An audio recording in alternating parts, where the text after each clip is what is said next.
February 28th, 2026. Today, as you are watching this video, the United States and Israel have launched joint military strikes on Iran. Operation Shield of Judah and Operation Epic Fury. Explosions in Tehran, Isfahan, Qom, Kermanshah. The largest direct attack on Iranian territory since the Islamic Revolution of 1979. I need to show you something. 2,600 years ago, a Hebrew prophet named Jeremiah wrote a message. Not about Babylon, not about Egypt, about a specific nation east of Babylon called Elam. Elam is the ancient name for the southwestern region of modern-day Iran, the exact region where Iran built its nuclear program, the region that was targeted in today's strikes. Jeremiah 49:35. God speaking through the prophet. Behold, I will break the bow of Elam, the mainstay of their might. The bow was the supreme weapon of Elam, their military pride, their strategic strength. God said he would break it. Iran's supreme weapon in 2026 is its ballistic missile program and its nuclear infrastructure. Today, those weapons are being broken. But there is something in this prophecy that goes far beyond today's military strike. Something in verse 39, the final verse, that I am saving for the end of this video. Because when you hear it, you will understand that what is happening today is not just an attack.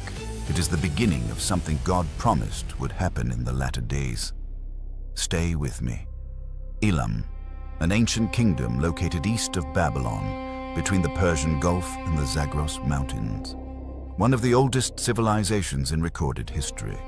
They appear in Genesis 14, one of the first nations mentioned in the Bible. They were known throughout the ancient world for one thing above all others: their archers. Isaiah 22:6 describes Elam in battle. Their soldiers came with quivers full of arrows, chariots with horsemen. Strabo, the Greek geographer, wrote that the Elamites were the finest archers in the ancient world.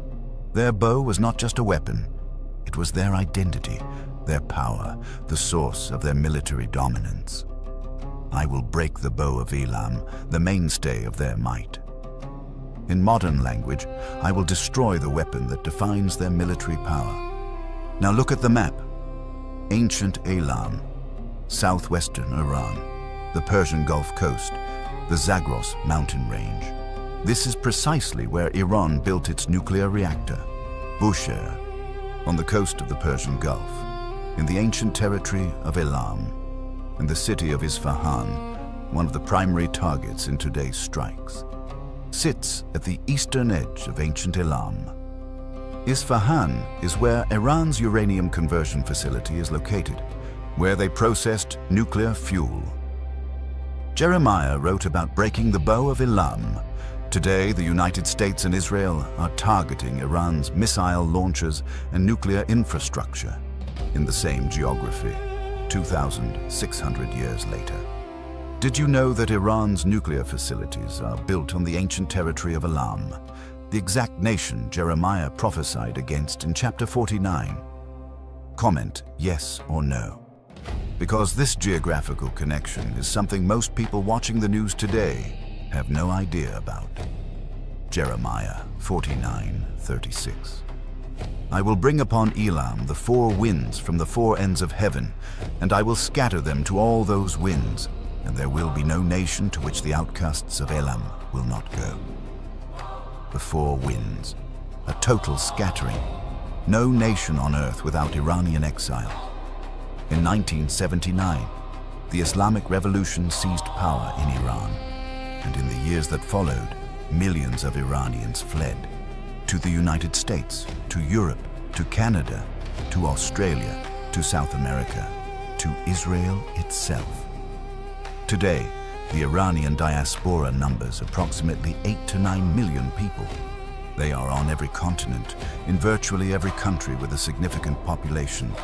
There is no nation to which the outcasts of Elam have not gone. Jeremiah 49:36 has already been fulfilled. The scattering already happened.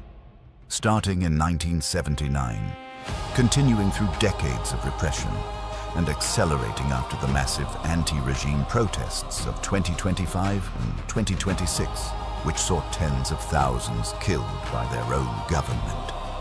Joel Rosenberg, one of the most respected Middle East analysts in the Christian world, said directly in February 2026, 2 weeks before today's attack, "We have seen the Iranian diaspora. This portion of the prophecy has already been fulfilled or is in the process of fulfillment, but the four winds bring something else with them that Rosenberg also pointed to. Something happening inside Iran right now that the secular media is not covering adequately. Something that Jeremiah 49:39 promises. We are not ready for that yet." First, verse 37. The fierce anger. Jeremiah 49:37. "I will shatter Elam before their foes, before those who seek their lives. I will bring disaster upon them, even my fierce anger, declares the Lord. And I will send the sword after them until I have consumed them." 3 elements: shattering before their foes, fierce anger, the sword pursuing until consumed. I am not going to tell you that God is directing today's military operation. That is not my place, and it is not something any of us can know. What I can show you is the language of the prophecy and the events on the ground today. Israel and the United States, the foes Elam's regime has explicitly threatened with annihilation for 47 years, are today shattering Iran's military infrastructure. Trump cited Iran's threat to U.S. allies in Europe, U.S. troops overseas, and the American homeland. Netanyahu said the joint action would remove an existential threat. Iran's Supreme Leader Khamenei has spent 47 years chanting death to Israel and death to America. Today, he has been moved to a secure location while missiles strike the city that houses his offices. I am observing. I am not interpreting. Read the text, watch the news, ask yourself what you are looking at. Jeremiah 49:37 says Elam will be shattered before those who seek their lives, before their foes. Iran has explicitly threatened to destroy Israel and the United States for 47 years. Today, those foes are striking Iran. Are you reading this as history, as prophecy, or as both? Tell me in the comments. Now, the detail that stopped me this morning when I saw the news. Today is February 28th, 2026. Tonight at sundown begins Purim, the Jewish holiday that commemorates the story of Esther, a Jewish woman in ancient Persia, the empire that succeeded Elam, who stopped the first attempted genocide of the Jewish people. A man named Haman had convinced the Persian king to sign a decree ordering the extermination of every Jew in the empire. Persia, modern-day Iran.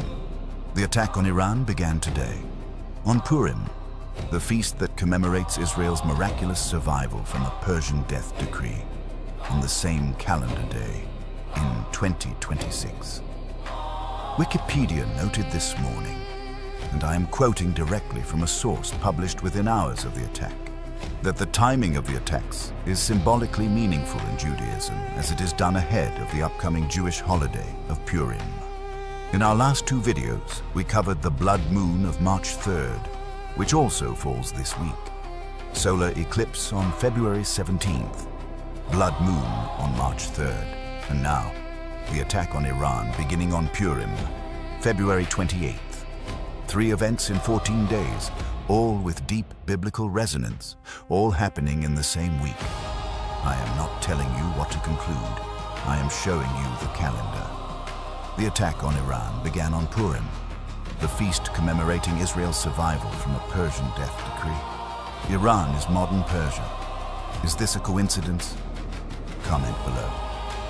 I want to know what you think, because I think most people watching the news today missed this entirely. Jeremiah 49:38. I will set my throne in Elam and destroy from there the king and the princes, declares the Lord.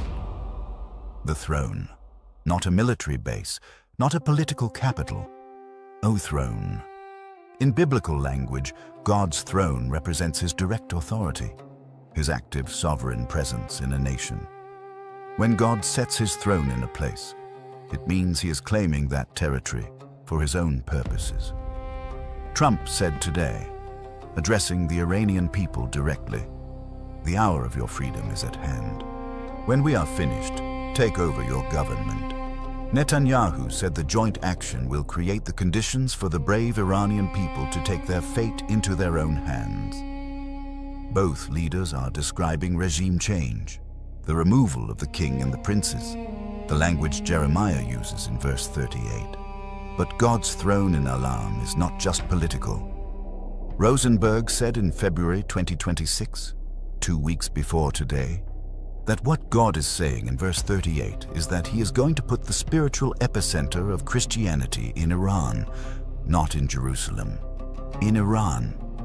And he said something about what is already happening inside Iran that most Western Christians have no idea about. That is the twist. That is verse 39. We are almost there. Jeremiah 49:39. The final verse of the prophecy, the one I held from the beginning. But it will come about in the latter days that I will restore the fortunes of Elam, declares the Lord. In the latter days, after the breaking of the bow, after the scattering to the four winds, after the fierce anger and the sword, after the destruction of the king and the princes, restoration. God promises that Elam, Iran, will be restored in the latter days, after everything that is happening today. And here is what almost nobody in the Western media is covering. In 1979, when the Islamic Revolution began, there were approximately 500 Muslim background believers in Jesus Christ in all of Iran. Today, by the most conservative estimates, there are between 1 and 3 million Iranian Christians, mostly underground, mostly secret, but growing faster than almost any Christian movement on earth. The U.S. State Department's 2023 International Religious Freedom Report documented Christianity rising dramatically in Iran despite violent government persecution. Senior Iranian clerics publicly reported in 2023 that 50,000 mosques had closed due to disengagement from Islam. Joel Rosenberg said directly, "There is literally no place in the entire Middle East or North Africa where as many Muslims are leaving Islam and coming to faith in Jesus Christ as inside Iran." The scattering happened. The bow is being broken today. The king and princes are being targeted.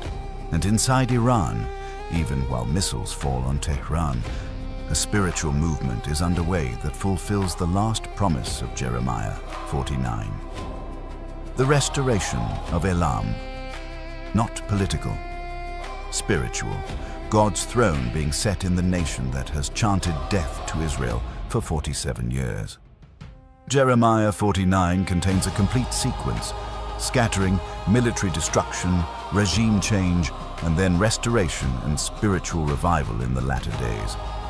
We are watching that sequence unfold in real time. Which part of this prophecy surprised you most? Comment below and share this video with one person watching the news right now who needs to see what the ancient text says about today. February 28th, 2026. Purim, the feast of Israel's survival from Persia. Operation Shield of Judah. Operation Epic Fury. The bow of Elam, Iran's ballistic missiles and nuclear infrastructure being broken by the foes who sought their lives. The Iranian diaspora, scattered to every nation on earth since 1979, already fulfilling Jeremiah 49:36. And inside Iran, under the surface of the explosions and the missiles, 1 to 3 million people who have left Islam and come to faith. The beginning of the restoration God promised in verse 39. Jeremiah wrote this 2,600 years ago. He wrote it for a generation that would see all of it come together. I am not telling you this is the end of history. I'm telling you that a 2,600-year-old text describes today's events, geographically, militarily, politically, and spiritually, with a precision that demands your attention. What you do with that attention is between you and God. But Jeremiah 49 is not the only ancient text that describes Iran in the end time. Ezekiel 38 names Persia specifically as one of the nations that will join a final coalition against Israel, led by a power from the far north. And scholars have debated for decades whether the breaking of Iran described in Jeremiah 49 must happen before or after the Ezekiel 38 war. If Jeremiah 49 is being fulfilled today, the timeline of Ezekiel 38 just changed. That is the next video.